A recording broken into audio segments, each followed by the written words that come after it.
And I kind of just was like very avoidant of that, of him and everything. And then, yeah, I just hated them. I was just doing my job. I was just hanging out with the kids, getting closer with the kids.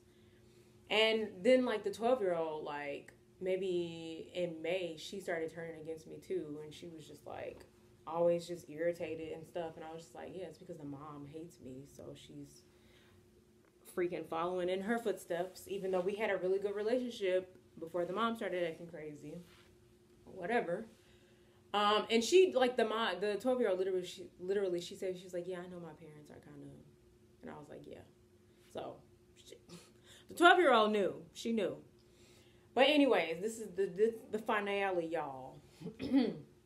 So, July, where I'm preparing for my trip in August, my trip through Switzerland and Italy. And I had said I wanted to go to Italy to work on a farm and learn about perfumes and stuff.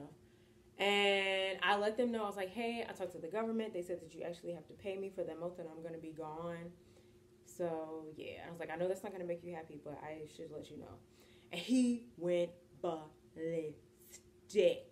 He was like, we had a deal. You said okay to me not paying you. This is so selfish.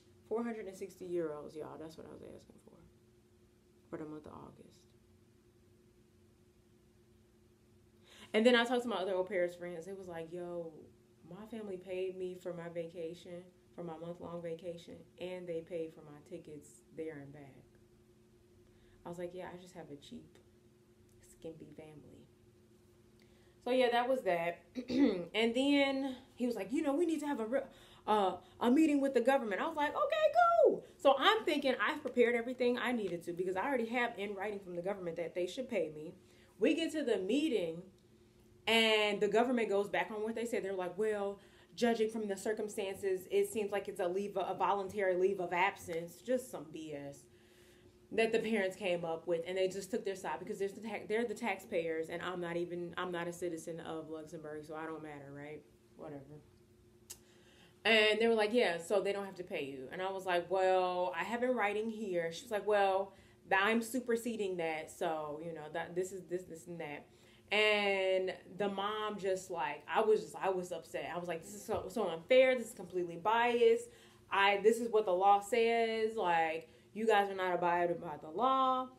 And then, it was just a bunch of stuff. And like the dad just came, he was like, you are very like rude and selfish, and you don't involve yourself in the family. And I was just like, yeah, because every time I try to do that, y'all act crazy. And then the mom started just lying. She was like, you say you want to be a part of the family, but when you say like, oh, what are we having for dinner? And you say, oh, you don't want fish, or you don't like fish with bones. That's not like family. What? You asked me if I liked the fish we were having tonight because what? So that's not being like family if I say I don't like fish with bones in it? I was like, what about when you bang your fist on the table if I'm sitting there having a conversation with everybody? What about that? And then she was like, it's not really family when you say you're counting the hours, and it's not really family when you say you only want to hang out with the 12-year-old for English. And I was like, I never said that. And she's like, yes, you did. She was lying. She was just making stuff up in front of the lady. Literally, I set up the monthly meetings to talk about all the issues, but she brings it up in front of the government. I knew they was going to do this. That's why I was prepared. I was like, that's cool. I got my visa. I got my money. And this and that. And I was like, I let everything out, y'all. I let it all out on the table. I was like, you're rude. Y'all harassed me over garbage bags. Me buying a garbage bag. Y'all harassed me at the dinner table. Y'all talk about me in French. All of this stuff. And it was like, no, we don't. I was like, yes, you do. Y'all asked me. Oh, I left this out, y'all. So they had been rude to me, and then all of a sudden, or they had been rude to me in like June, and all of a sudden it was like, hey, we want to ask you for a favor. We have a little project, a little bricolage for you. And I was like, okay, like I'm trying to be nice again. And they're like, can you clean out all 7 crates of baby clothes and sell them on Facebook? And I was like, what? And they were like, yeah, we're remodeling, so we need to clean out the basement. And I was like, okay. Like, I don't know what to say to that. Like, do I just say no and then they get mad? So, whatever. I was just like, ugh, okay. I was like, but I'm including it in my hours. Sorry. And they're like, yeah, no problem, no problem. Just include it in the 25 hours if you have extra hours. I was like, okay. So I started doing that. And then they started rushing me. And then I sent them this. Well, I deleted all the messages. But then I was like, well, you know what? You guys can do this yourselves and have a garage sale. And that'll go a lot faster than me posting them on Facebook. And they're like, no, it's okay. Just post it on Facebook. Rushing me.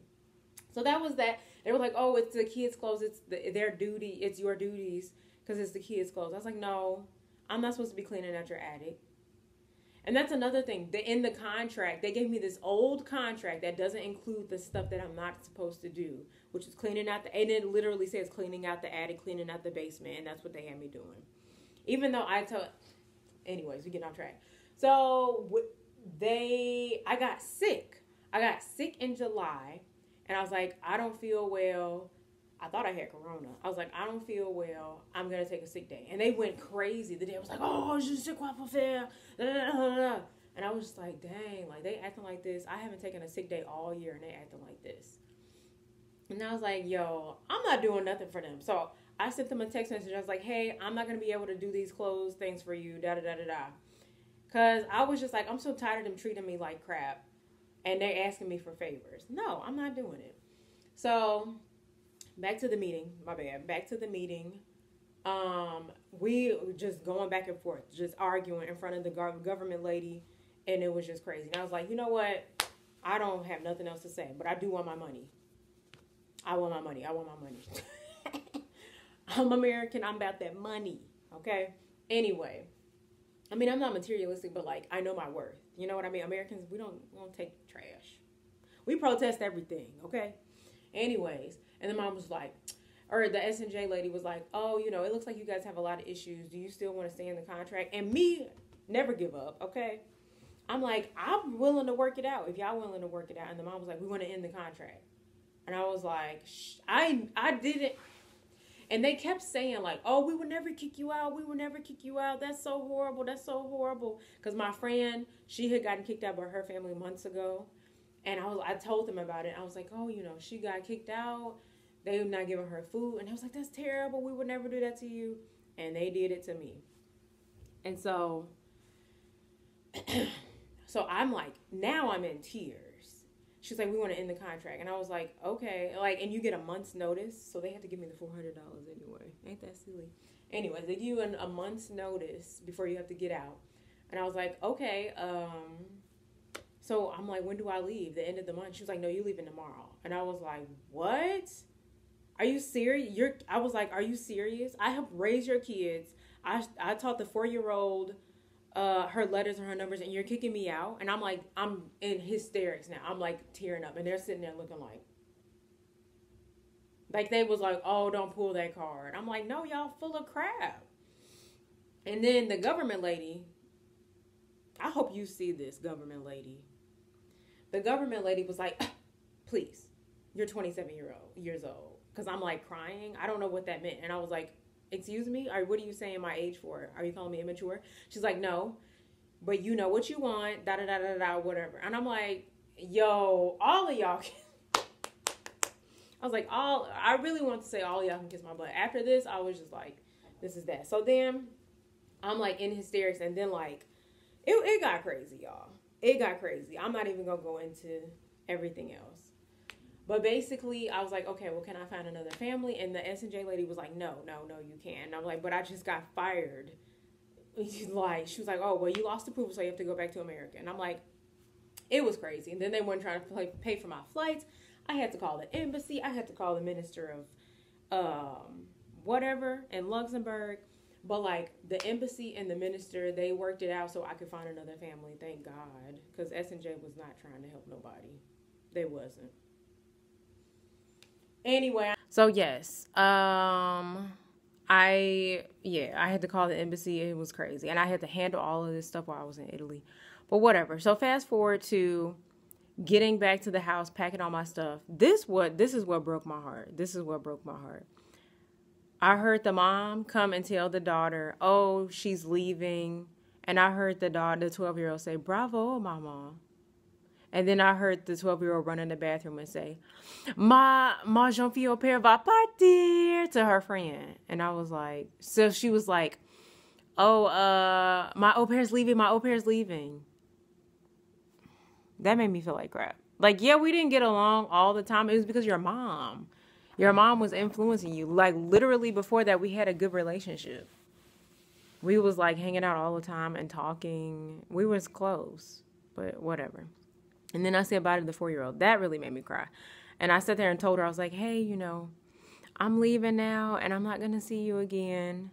But if you want to, you can call me whenever and everything. And she got sad. And I was like, no, don't cry. And I gave her a hug. Because me and the 4-year-old, we was close. We was ace, coon, boons, okay? Is that a slur? Ace, coon, boon? Oh, my God. Anyways, we were close. So that was, like, really emotional for me. But, like, I had friends there that I could depend on freaking. Shout out to you, Shannon. Shout out to you for coming to help me, like, pick me up. Because I was like, I just want to get out of your stupid house. For real. And, like, then they even tried to, y'all ain't gonna believe this. They even tried to make it look like to the neighborhood that everything was cool. They, like, when I, like, loaded my stuff in my friend's car, the dad was like, let's take a picture. And I was like, what? And, like, the kids were there, so I was like, okay. You know what I mean? Like, all right, let's take a picture, whatever. But I'm like, y'all are so fake. And I have made friends with the neighbors, and I was like, I told all of them, I was like, oh, yeah, I'm leaving. He's like, what happened? And I told him, I was like, yeah, we broke up. So the truth is known to the neighbors, homie. Even though you tried to act like everything was amicable, it wasn't. Y'all fired me and kicked me out on my butt. And I had to, and I know the neighbors saw me with garbage bags leaving the house. So it's okay. Karma's gonna come for y'all. Hopefully not for the kids. The kids are angels. But for y'all, it's gonna come for you. But whatever. So yeah, that was that. And yeah, it was just a bunch of crap. It was a bunch of crap. And I'm leaving a lot out, you guys. That whole experience was very traumatic for me. Living with people who could not stand your guts for 10 months, y'all. I was there for too long. I was there for way too long. But Corona hit and I was trying to find a family. And I was living in a scarcity mindset. I was like, I'm not going to be able to find a good family. So let me just stay with this here. Nope, never settle. You deserve the best. And it was just, that environment was so toxic. I had to start doing affirmations to myself because I really felt like I was the worst person ever because they hated my guts, my every move. I heard them say like, oh, Elma nerve. Like, she's getting on my nerves all the time. And so I had to, like, when I would go on runs, I would just say positive messages to myself. Like, oh, you are loved. You're intelligent, you're dynamic, you're generous, you know, like, you're a good person. Because, like, I was living with people 24/7 that hated my guts. That ain't healthy for your self-esteem. And honestly, like, I've looked into therapy for this whole situation. And I think I still might do it. But we'll see. It was very traumatic. The whole thing was very traumatic. But I was able to find another family because I want to stay and finish what I started. And this next family, angels. I was with them for 2.5 months. They weren't French or Luxembourgish, so it wasn't like the immersion experience I wanted, but I needed a place to stay because of the drama with the last family. And this was like the best thing ever. And this is what I wanted. Like, I'm sending them gifts, like, as soon as I get some money. Like, I got the gifts, but, like, to ship it to Luxembourg, it was $100. I was like, whoa, I gotta pay rent. Gotta pay rent, y'all. But that was the experience I wanted. But anyways, so yeah, that was the au pair Luxembourg horror story. I mean, I left a bunch out, but I'm not gonna say don't au pair. I'm not gonna say that. But I will give y'all, like, tips, like au pair tips, like when you're looking for a family. And honestly, I would do it again. I would do this experience again. I was going to do it again, but I was like, I want to go home and see my family. So yeah, that's that. So I know y'all got a lot to comment, so comment, like, and subscribe. I'm going to do the Spain one next. Stay ready. And then one time, it was the end of June. No. 2 weeks before they kicked me out. I was like, I'm going away for a month. I want to do something special with the kids. We never do anything. So I was like, can I take them to the amusement park on my own dime? I didn't ask them for any money. The dad gave me $40. He was like, oh, if they want some souvenirs. But I bought them food and pizza with my own money because I wanted to. And the mom's going to say, oh, when I asked for the $400, she was like, I knew you were just being nice and I knew some bad news was going to come because you were being too nice. Come on, sis. $400, that's a real scam. Okay, so there's a little bit I forgot to put in there, y'all. So they have been looking for another au pair in like May, June. And like they were being very secretive about it. And again, you know me, I'm very direct. They would like, I could hear them speaking in English, but I was like, they're not gonna let her talk to me? Whatever. So one time I came in from being out and I heard the 12-year-old speaking English, and then I heard her like take off running and go to the deck and close the door. And I was like, okay, enough is enough. And so I went into the living room and I was like, hey, is that the new au pair? I hear English. Can I talk to her? And the mom was looking like, yeah, like shocked. And I went and talked to her on the phone and I didn't say anything mean. And I was just like, oh yeah, this is this. And when you come here, I can help you transition. So you got some tips because it was a little bit tough for me in the beginning. We had to get used to each other and everything. And so I was like, yeah, I'm going to tell the dad to give you my number so we can talk and you can ask me any questions. The girl never got my number. And I asked the dad, I was like, hey, like a month later, I was like, hey, did you give so-and-so my number? I never heard from her. He was like, oh, she already talked to another au pair that we had. So, it's okay. I was like, but I told her I was going to give her my number so we could talk. And he was like, it's okay. It's not necessary. And I was like, okay. And so, lo and behold, when I was in Italy, like after I got fired and everything, I was looking for a new family. And she saw my Facebook post in one of the au pair groups looking for a new family. And she was like, hey, aren't you the au pair from so-and-so? What happened? So this girl found me. And I was so happy after she found me because I was like, this girl gonna go to this crazy family and I need to warn her about these crazy people. And so I told her everything. And like that right there says a lot because the family knew that they weren't crap.